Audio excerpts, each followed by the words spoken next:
आता कशी गंमत आहे बघा ना, म्हणजे अदानीचा प्रकल्प होणार पण हे आमचे रस्ते कसे काही कसे राहणार, अशा प्रकारचं भावना, अशा प्रकारची गोष्ट या तालुक्यामध्ये जर होत असेल तर ते आम्ही कदापिही होऊन देणार नाही. ते जेव्हा प्रत्येक गावोगावी आणि ठिकठिकाणी जेव्हा त्या प्रकल्पाची माहिती काय मी घेत होतो तेव्हा आपल्या पश्चिम पट्ट्यातल्या लोकांना उद्ध्वस्त करणारा जो प्रकल्प आहे अशी ती प्रथम दर्शनी मी पाहिल्यानंतर ती बघितली आहे. आणि मग विकास जर करायचा असेल तर तो लोकांच्या हिताचा केला पाहिजे. लोकांना उद्ध्वस्त करून जर विकास करणार असेल तर तो विकास काय आम्हाला मान्य नाही. काय झाला तरी चालेल पण आम्हाला आमची जमीन, आम्हाला आमची घरं, आम्हाला आमची जी काही रीतिरिवाज आदिवासी समाजाचे असतील ते आम्ही काय आम्ही बोलणार नाही. त्याच्या आपण फॉलोच घेतो. कशा पद्धतीने ते पुढे वाटचाल करतात ते, त्यांच्या अधिकारी कशा पावलं उचलतात ते. तर एक माहिती मला अशी मिळाली आहे की तालुक्याच्या कारभाराने 1 कोटी रुपयाचे ऍडव्हान्स सुद्धा घेतलं नाही. म्हणजे किती वेदनादायक ही गोष्ट आहे. त्यांच्या जेव्हा आपण नेतृत्व करत असतो त्या आपल्या मायबापाचं रक्षण करण्याची भाषा नुसते मोठे मोठे करायचे आणि पैसे केले हम कुछ भी करेगा हे चालणार नाही. तशीच गोष्ट आळायला नाही. टॉवर लाईनच्या प्रकल्पासाठी सगळ्या पक्षाची मिटिंग झाली. त्यामध्ये आताचे आमदार होते, मी होतो, बावली खंडाकडे होते, शरद नेते होते, सतीश शेरकर होते, आशाताई गुप्ते होते. ते म्हणजे काही झालं तरी तिथल्या शेतामधून 4 लाईन गेल्या एकाच गावात. 5वी जाऊन द्यायची नाही, काहीची तर आता ते फॉरेस्टच्या कडे जाऊन द्यायची, तिथं सर्वे करायचा. पण गाड्याने 3 कोटी रुपये घेतले त्या शेतकऱ्यांच्या जमिनीतूनच ते लाईन दिली आणि त्याचे ठेकेदार सुद्धा यांचे बघर बसलेले आहे. म्हणजे किती अन्याय करतात लोकांवर हे आम्हाला मान्य नाही. पद प्रतिष्ठा या सगळ्या गोष्टी काही नुसते मिळवायला का? अजिबात नाही. आमच्या सोबत कितीतरी पैसे ठेवले काही जाणून दाखवली आम्ही तयार होणार नाही. जे आमचे आदिवासी भागातले पेटा क्षेत्रातले ज्या लोकांची भावना आहे, अहो खरे धरतीचे मालक कोण आहे? ज्या धरतीचं रक्षण करणारा कोण आहे? अजूनही माणूस आपल्या गेल्यानंतर आपण स्वर्गवासी काय ते म्हणत नाही. आपण काय म्हणतो? निसर्गाचं जतन आजपर्यंत कोणी केलं? या जगाचा जो ध्यास होत चाललेला आहे, म्हणतात जागतिक तापमान वाढले, निसर्गाचा लहरीपणा वाढलाय, अगदी पाऊस येणं, दुष्काळ येणं, वादळ येणं, हे कशामुळे झालंय? निसर्गाचा ऱ्हास. हे आता जगाला कळायला लागले.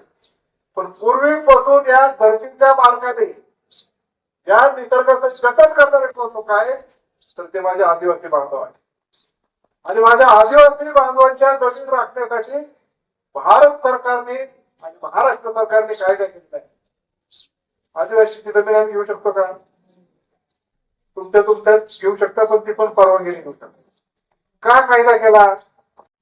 निसर्गाचा ऱ्हास आदिवासी रासोड डोंगर दऱ्यामध्ये निसर्गाचा ऱ्हास आदिवासी जमीन जर घेत गेलो त्यांच्या जमीन राहणार नाही, निसर्गाचा ऱ्हास होईल आणि अशा प्रकारचे डेव्हलपमेंट नाही होणार.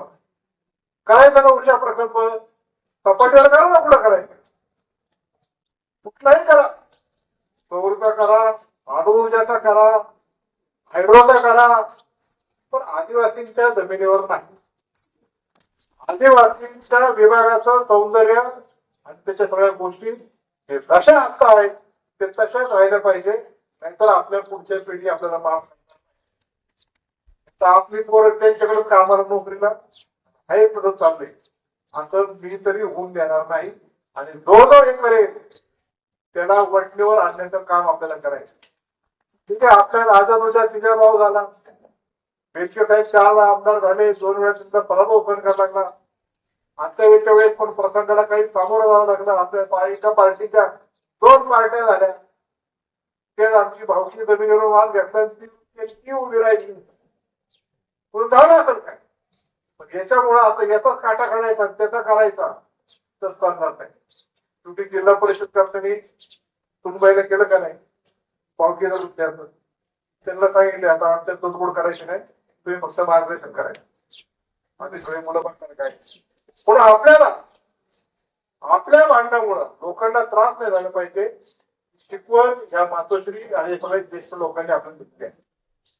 ठीक आहे, काळू शेट्ट भांडण होईल, मारुती शेट्ट होईल, शिवराम लांडेचं होईल, त्यांच्या होईल, निर्णय कार्यक्रमाला कुठे जायचं त्याच्यावर भांडणं होतील.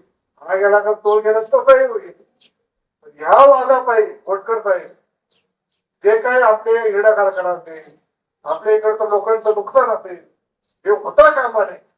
ज्याची काळजी आपल्याला घेतली पाहिजे ही शिकवण या मातेची आहे. तर ते खरी श्रद्धांजली. मी तुम्हाला या अवजडाच्या पवित्र भूमीमध्ये या पवित्र आपल्या चौकामध्ये नक्कीच सांगतो, एकमेकांच्या साथीने जे आपल्या तालुक्याचं भलं असेल, जे आपल्या लोकांचं म्हणणं असेल तेच होणार. कारण छत्रपती शिवरायांची ही भूमी आहे आणि छत्रपती शिवाजी महाराजांनी जे स्वराज्य जेव्हा स्थापन केलं तेव्हा माझा आदिवासी मावळ छत्रपती शिवाजी महाराजांबरोबर खांद्याला खांदा लावून होता. सर्व जाती धर्माचे लोक होते म्हणून हे स्वराज्य स्थापन करू शकले. म्हणून पुढे जात असताना आपल्याला तो लढा द्यायचा आहे. आणि तुमच्या आधी 2 पावलं हा वल्लभ शेठचा मुलगा अतुल बेटके असेल एवढं त्या निमित्ताने सांगतो. त्या मातेच्या प्रति भावपूर्ण आदरांजली अर्पण करतो. उशीर झाला त्याबद्दल दिलगिरी. खरंच खाली 2 दशक्या माहिती आहे आम्ही अमोल्य आम्ही ते करत आलोय. माझ्या प्रजने जिल्हा परिषदेचे सदस्य माहिती लांडे असतील, त्याचबरोबर अमोलदा लांडे, धामते रावते या सगळ्यांच्या वतीने आमच्या सोमानाच्या कुटुंबामध्ये जे नुकसान झाले त्याच्यामध्ये मी सहभागी आहोत. आम्ही त्या मातेच्या प्रति भावपूर्ण आदरांजली अर्पण करतो आणि सांगतो ओम शांती.